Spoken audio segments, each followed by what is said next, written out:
All right, everyone. Welcome to the C21 Island Life podcast. I'm Carlos G., your host with Live Island Life.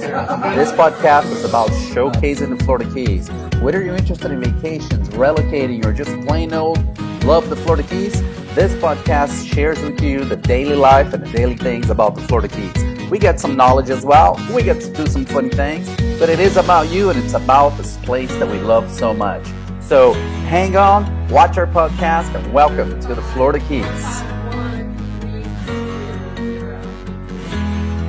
Live Island Life.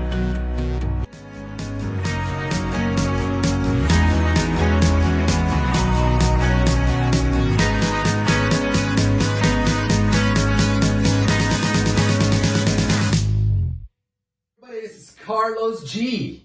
from Live Island Life. I have the pleasure to have Eric Johnson, which is the managing partner for C21 Island Life throughout the Keys. Eric, thank you very much for coming. So what would you say, so Key Largo was more of a commuter place, people from Miami coming in. On the north tip of the island, the diving, happens right here at Penny Pan Car Park. What is the difference here between Islamorada and Marathon? How do you describe both?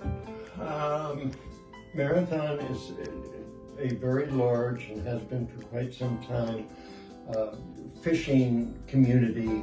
A lot of commercial fishing goes on there. Commercial fishing goes on throughout the Keys, although if you look at the ocean on one side of the bay, you never realize it's actually happening.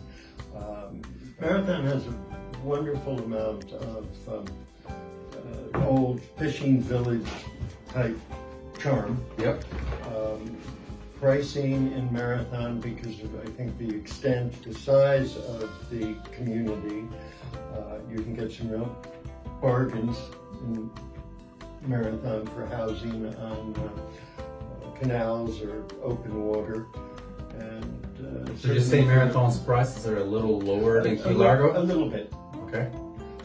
Now, regardless of whether you're in Key Largo, Islamorada, the width of the Keys in various places like Islamorada is so narrow. I mean, you can walk, you can stand actually if you're on any of the numerous bridges or waterways, and one side is, they're only 40 feet wide, one side is the Gulf or the Bay, and the other side is the ocean. Yeah.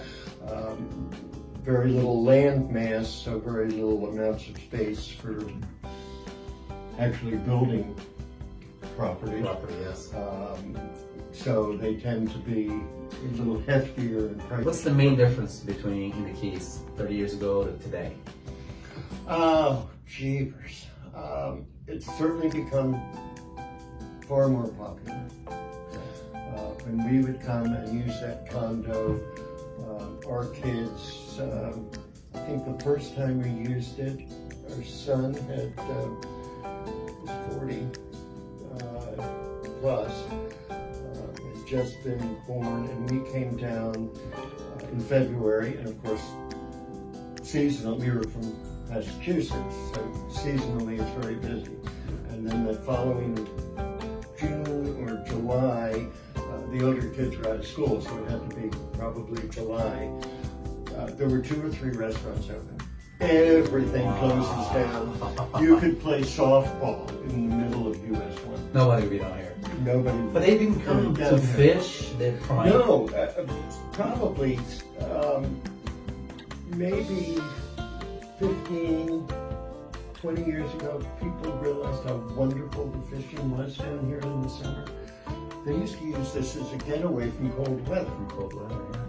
And if you compare the temperatures in Boca Raton or Miami, we've always got the sea breezes down here. So in summer, we're probably 10 to 15 degrees with those breezes. Yeah.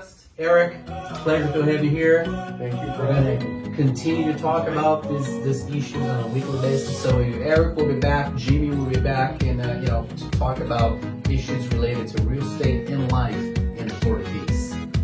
And have happy holidays to all. Come see us. Come see us. We'll see you in the next episode. Thank you very much.